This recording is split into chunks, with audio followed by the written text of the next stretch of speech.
Fala galera, Evandro Fusari com mais um vídeo pra vocês. Como é que vocês estão? Tô bem, tava com saudade do SBS, né? Fiz um vídeo choroso aí sobre o futuro do canal, mas acalmando que iria continuar, mas obviamente que não pode faltar SBS. Não, o vídeo mais aleatório da sua semana. É daqui que você está acreditando que Mihawk é Queen, que o One Piece é um ralo que vai drenar toda a água. E quando acontecer você vai se lembrar, você falar, eu ri disso. E ele falou a verdade. Esse é o SBS, dia mais aleatório da sua semana. Perguntas enviadas por vocês, respondidas por eu que cada vez menos tenho zero gabarito para responder cada uma delas. Quer participar? É bem simples, facinho. Link tá aqui na descrição. Clica, deixa a sua perguntinha e vou pedir um favor para vocês. O que você acha de votar no Mangá no Prêmio Best? Pois é, acaba dia 15 agora, tô na final já. Vou de cosplay, talvez não de Senhor Pink como estão pedindo aí, mas vou vestido, trajado, conforme vocês escolherem. Mas ó, vota, pode votar duas vezes, inclusive se você já votou você pode votar novamente, tá bom? Me dá essa força, quem sabe a gente não consegue ganhar o primeiro lugar. Link tá aqui fixado, é clicar 10 segundinhos, logar, deixar seu voto, beleza? De coração, obrigado, pronto, recadinho dado. Vamos lá tirar todas essas dúvidas duvidosas.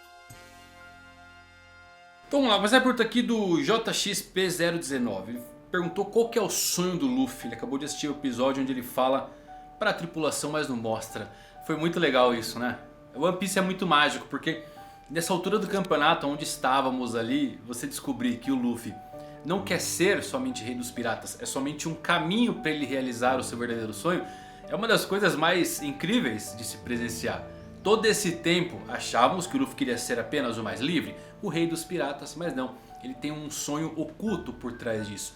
E qual é o sonho? É o mesmo sonho do Roger e muito possivelmente o mesmo sonho de Joy Boy. Eu acho que está muito ligado à vontade herdada. Então tem que ser um sonho que uma criança poderia imaginar e que um adulto, como Roger, também gostaria de realizar. Pelas reações do Oden, do Barba Branca com Roger rindo, do Ace, do Sabo, pode estar relacionado a uma festa de nível mundial. Eu acho que essa é a teoria que acaba sendo mais aceita hoje dentro da fandom, que eles querem dar uma festa com todo mundo.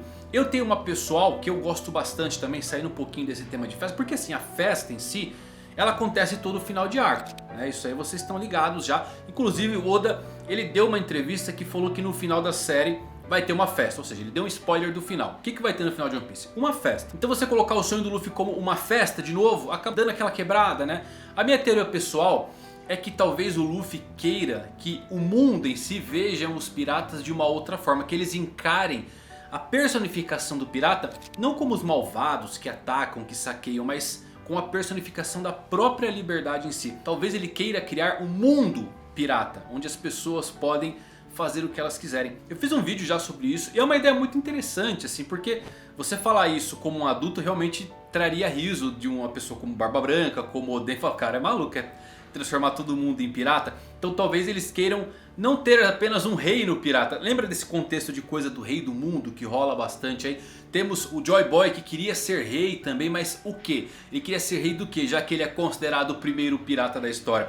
Muito possivelmente não é rei dos piratas, talvez seja rei do mundo. Então com isso ele poderia moldar o mundo à sua forma, onde todos poderiam ser piratas da maneira que eles quiserem. Eu acho que o sonho do Luffy vai acabar indo para esse caminho. A coisa da festa, do banquete, ela é bem presente, é bem real. Atualmente eu acho que acaba sendo a mais aceita, mas quando a gente pega um contexto um pouquinho diferente, eu gosto particularmente que o Luffy quer ser o rei dos piratas para se tornar o rei do mundo e com isso tornar o mundo livre, ou seja, a personificação que ele tem do que é ser um pirata, que ele viu com quem?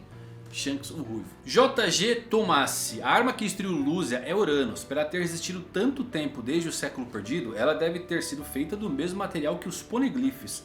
Você acha que até o final de One Piece haverá algo capaz de destruir esse material? Ô Thomas, eu acho que não é o mesmo material dos poneglyphs, né? As pedras foram feitas em um ano, muito possivelmente se utilizam de haki, né? E também aquela forja com pirobloína ou pyro, já viu?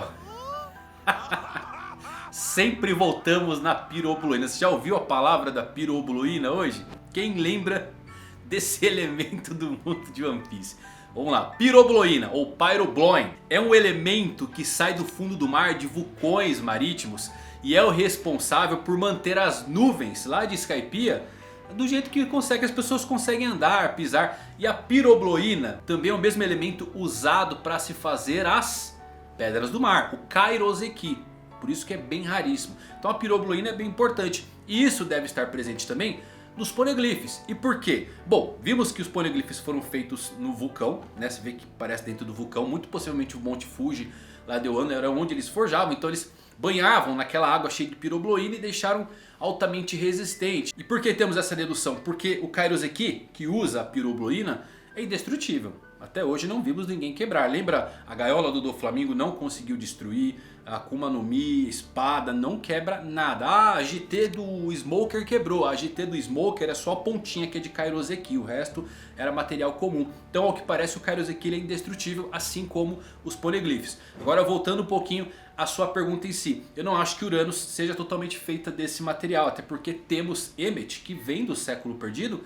E está bem, né? Só estava meio ferrujadinho ali, cresceu um limo aqui, um lodo, um matinho, uma flor, né? Mas o material conseguiu resistir muito bem à passagem do tempo. Uranus, o que eu acho que é? Cidade Esmeralda. Se não tiver em Elbaf a Cidade Esmeralda, vai ser Uranus. E a Cidade Esmeralda pode acabar sendo o quê? Uma nave mesmo que trouxe os povos da Lua pra cá. Lembram que tem lá no mural do Enel uma nave das três raças descendo? Pode ser aquela nave, a própria Uranus. Eu gosto de pensar que é a Cidade Esmeralda porque antes eu imaginava que era God Valley. A God Valley apareceu, não tivemos muita coisa de Cidade Esmeralda aparecendo. Sobra então onde? Ou tá em Elbaf, porque combinam muito bem com a temática em si você ter uma Cidade Esmeralda.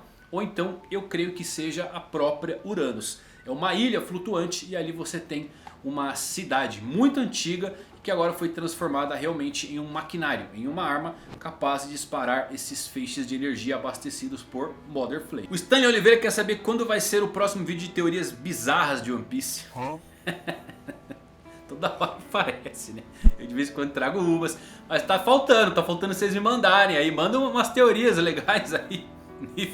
Nível Shanks é inspirado no Rei Pelé, já viram essa daí? Teoria muito boa, né? Que o Rei Pelé ele parou uma guerra quando foi jogar bola. Aí o Shanks parou a guerra de Marineford.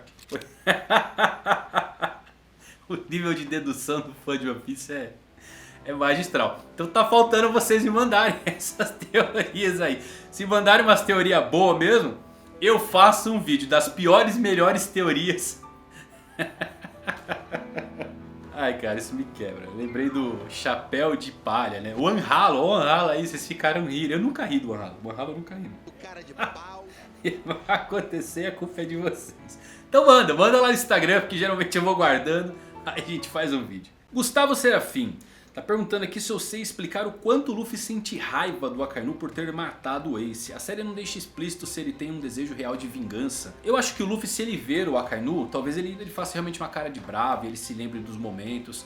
Mas o desejo de vingança assim, o Luffy ele não carrega isso. Você vê que o próprio Barba Negra, ele nem comenta muito do Barba Negra. E o Barba Negra, né, tem a teoria dele lutar com o Luffy contra o Imu e tal, pode ter uma aliança. Claro, pode acontecer, mas se você for parar para ver, o Barba Negra ele é responsável pela captura e pela morte do Ace. Então o Luffy ele não gosta do Barba Negra. Desde já tiveram aquele encontro que saiu uma colisãozinha ali né, um choque que não ficou muito legal. Depois tivemos Impel Down, depois tivemos a conclusão de Marineford, tudo que o Barba Negra vem fazendo agora tá com Garp. Então assim, o quanto o Luffy ele não gosta do Akainu? Bastante, tá? Desejo de vingança, isso aqui é interessante porque o personagem do Luffy, se ele não foi construído para carregar esse tipo de sentimento. O Luffy, a transformação dele, Nika, cara, é uma das coisas mais legais que o Oda já criou, que eu acho que o autor já criou. Porque ele não fica mais forte quanto mais raiva ele fica. Ele não é como o Goku, que sente raiva e o cabelo fica... Não, ele fica mais forte quanto mais ele ri, mais ele sorri. O Oda disse uma vez que ele criou o Luffy para ele ser uma espécie de criança eterna. O Luffy seria o ideal do que uma criança representa para ele. Não que o Luffy ele seja uma criançona, mas você pode ver que tem nesses trejeitos, nas piadas, no jeito que ele age. Então o sentimento de vingança é uma coisa que o Oda ele não vai colocar. Porém, se tiver o encontro, o Luffy ele vai avançar pro Akainu sem pensar duas vezes daquele jeitão que ele faz, tá bom? Mas sair em uma caçada, voltar lá para se vingar, isso aí não vai acontecer não, beleza?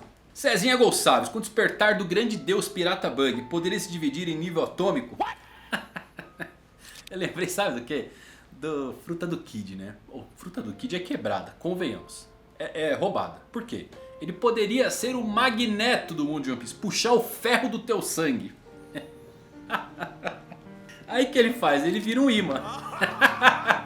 O Bug pode se dividir em nível subatômico? Em tese, poderia. Você acha que o Oda vai fazer isso? Obviamente que não. Ele vai fazer alguma coisa engraçada e que você não espera. Então o Bug vai ser responsável pelo quê? Unir o tesouro One Piece que hoje está fragmentado. Os pedaços que estão perdidos pelos mundos, pelas cidades aliadas do Reino Antigo.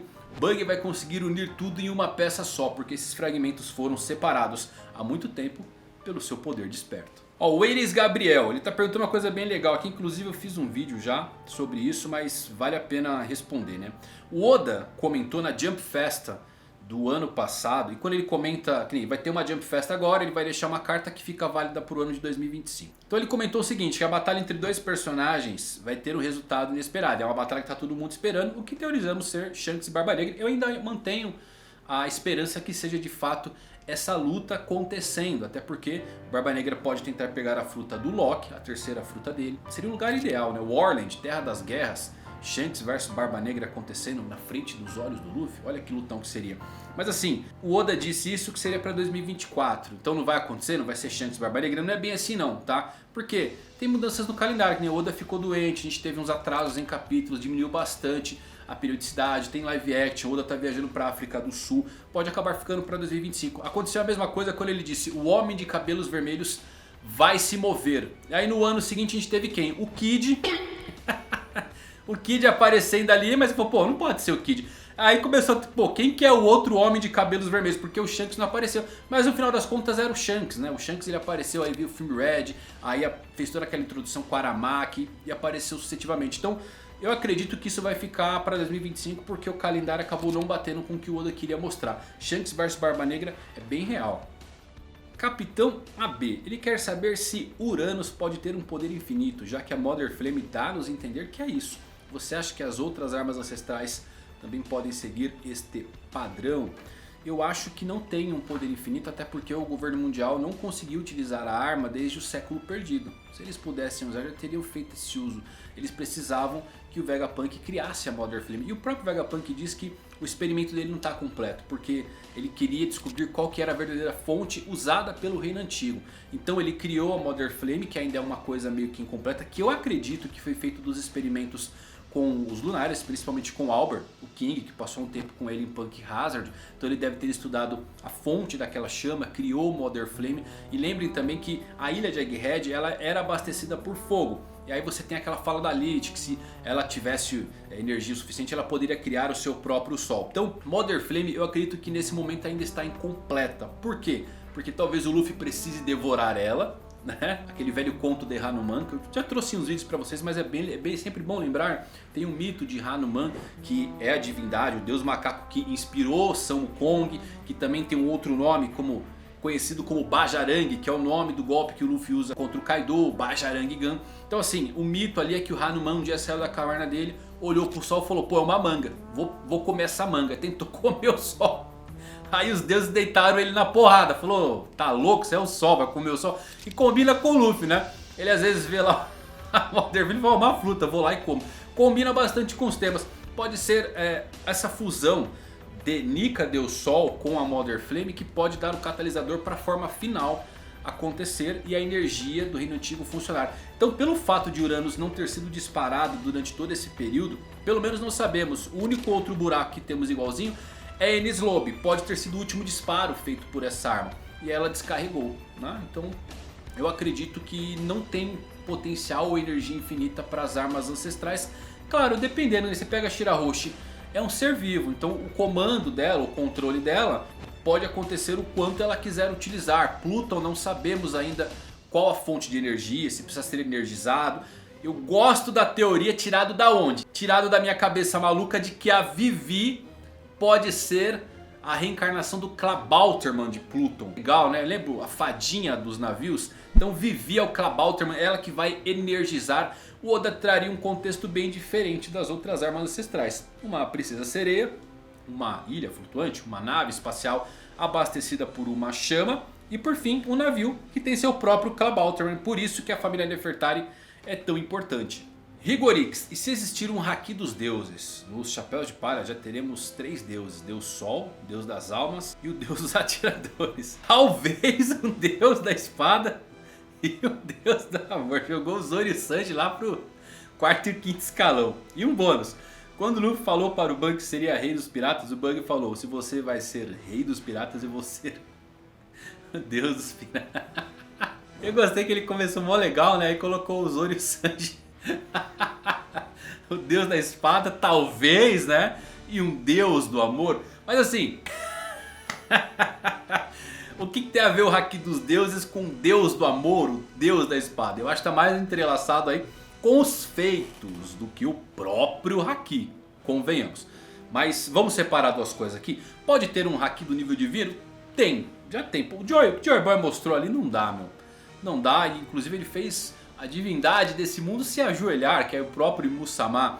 Como ele conseguiu todo esse haki do rei, impressionante, né? Lembrando que haki do rei você não treina, você consegue deixar ele mais poderoso conforme o seu uso e conforme você avança com batalhas mais difíceis, sempre testando a sua própria força de vontade, porque o haki do rei é isso, é a personificação da vontade de um personagem. Ele não pode ser treinado como um haki de armamento ou um haki de visão. Exemplo bem legal, conforme vai aumentando a escala das suas lutas, vai conseguindo progredir bastante o nível. The Joy Boy eu já considero um nível divino, né? Porque é absurdo o que ele conseguiu fazer ali. A escala, ele dividiu o céu sozinho. A gente precisou de 2 Yonkous para fazer isso. Então Joy Boy por enquanto tem um nível de haki que podemos considerar divino. Acima dos meros mortais, acima do nível Yonkou. Luffy vai chegar lá? Tem que chegar. Pelo menos tem que encostar ali no nível de haki de Joy Boy. Afinal ele já é chamado de Joy Boy nessa era, né? Agora mudando de lado, as coisas que você falou aqui sobre os deuses. Deus do amor, Deus da espada, Deus dos atiradores. Isso é legal porque podemos ter a criação de um novo panteão do mundo de One Piece. E se você for parar pra pensar, cada um realmente se conecta a algum tipo de divindade que pode ser adorada pelas futuras gerações. Faz muito sentido. O Ryuma ele era chamado de Deus da Espada, só que sabemos que o Zoro é um descendente direto dele. Ele pode acabar herdando esse título para as pessoas e ser adorado realmente como Deus dos espadachins, ao invés de Deus da Espada. Ó que legal. O Sop, né, o Deus dos atiradores. Luffy, o Deus da libertação, o Deus Sol. Então o Oda ele pode estar trilhando um caminho para realmente chegarmos no final da série com um panteão novo, inteiramente criado, feito dos Chapéus de Palha.